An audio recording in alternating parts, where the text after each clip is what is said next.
إن الحمد لله والصلاة والسلام على رسول الله وعلى آله وأصحابه أجمعين ومن تبعهم بإحسان إلى يوم الدين ومن جاهد في سبيل الله حق جهاده إلى يوم القيامة أما بعد বাংলাদেশ জামাত ইসলামী কার্যক্রম শাখা কর্তৃক আয়োজিত আজকের এই ৫৩তম বিজয় উদযাপন উপলক্ষে যুব সমাবেশ ও র্যালির সম্মানিত প্রধান মেহমান বাংলাদেশ জামাত ইসলামী চট্টগ্রাম দক্ষিণ জেলা সুরীয় কমিটির সদস্য সাবেক ছাত্র নেতা জনাব আরিফুর রশিদ ভাই, আজকে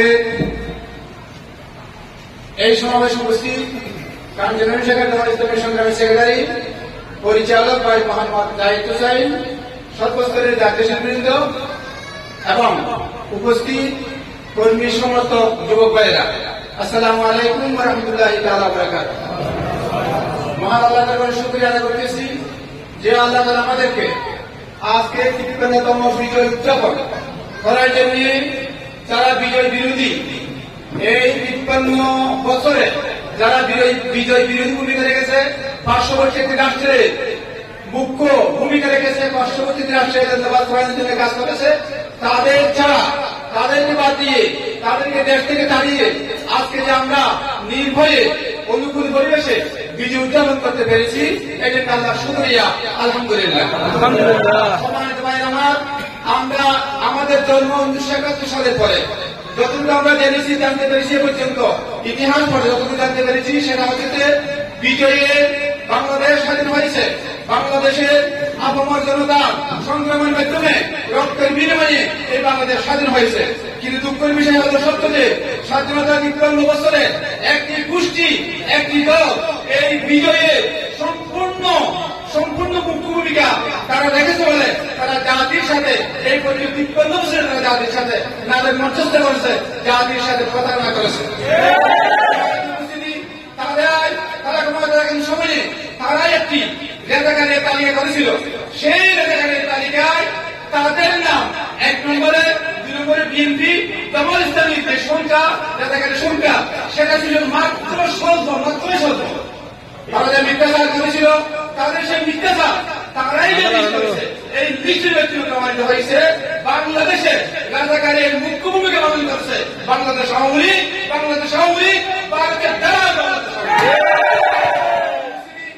এই দেশ বাংলাদেশ স্বাধীন হওয়ার পরে বাংলাদেশে যে নতুন সেক্টর কমান্ডার ছিলেন তার নাম ছিলেন মেজর জলিল। তিনি দেশ স্বাধীনকারী সময়ে তিনি দাসত্ব করতেন। দেশ স্বাধীনের পরে ইসলাম বুঝে, আল্লাহর আইন বুঝে, কোরআন বুঝে ইসলামের পক্ষে চলে আসার কারণে তার মৃত্যুর পরে এই স্বাধীনতার ফেরিওয়ালা আওয়ামী লীগ তার মৃত্যুর পরে একটা সুবাহিনীর বিরুদ্ধে ব্যর্থ হয়েছিল। প্রমাণিত হয়েছে আওয়ামী লীগের আন্দোলন ইসলামের বিরুদ্ধে, আওয়ামী লীগ আন্দোলন কোরআনের বিরুদ্ধে, আন্দোলন মুসলমানদের বিরুদ্ধে। সহ্য করে না আওয়ামী লীগ দেশ স্বাধীন থেকে নিয়ে পর্যন্ত আমরা দেখেছি, সেটা হচ্ছে যে আওয়ামী লীগের দেশ স্বাধীনের সময় যে ভূমিকা, সেই ভূমিকা ছিল ভারতের স্বার্থে, সেই ভূমিকা সেই ভূমিকা ছিল হিন্দুস্তানের স্বার্থে, তাদের সম্পদ কর্মকাণ্ড বাংলাদেশের বিরুদ্ধে এবং পার্শ্ববর্তী ভারতের স্বার্থে। সম্মানিত ভাই আমার, আমাদের সাবেক আমির শহীদ অধ্যাপক গোলাম আজম সাহেব এক প্রশংসা করেছিলেন, আমরা স্বাধীনতার বিরোধী ছিলাম না, আমরা ভারতের আধিপত্যবাদের বিরোধী ছিলাম। ভারতের স্বাধীনতার বিরোধী ছিল না, আমরা ভারতকে ভয় করেছিলাম, কারণ ভারত তার পার্শ্ববর্তী রাষ্ট্রের ব্যাপারে বন্ধুত্বের পরিচয় দিতে ব্যর্থ হয়েছে। ভারত তার পার্শ্ববর্তী রাষ্ট্রের ব্যাপারে তারা মুরব্বিয়া ব্যাপারে তারা তাদের বিমূর্ত তাদের রেখে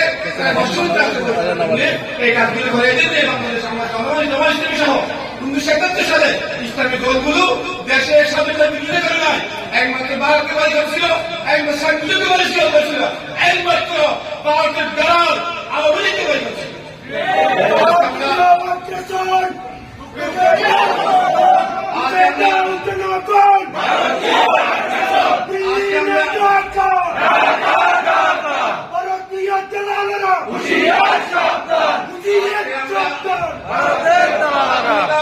বছরের এই সময়ে স্পষ্ট ভাষায় বলতে চাই, একটি দেশ তার পতাকার পরিবর্তন, তার নামের পরিবর্তন, তার রঙের পরিবর্তন এবং ভৌগোলিক অবস্থান পরিবর্তনে সেই দেশের ভাগ্যের পরিবর্তন হয় না, হয়নি, হবে বলে বসে।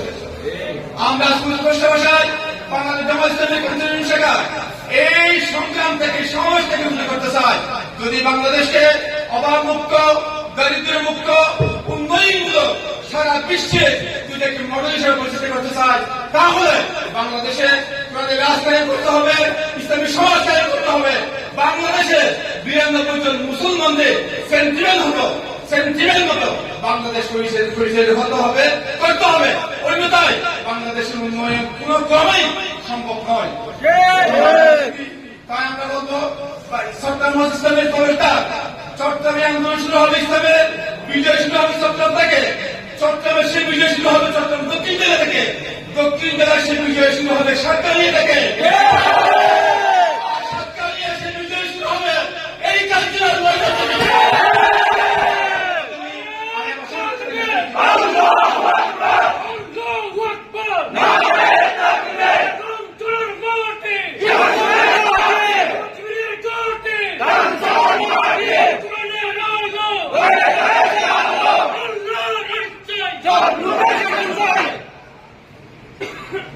আলহামদুলিল্লাহ, ধন্যবাদ।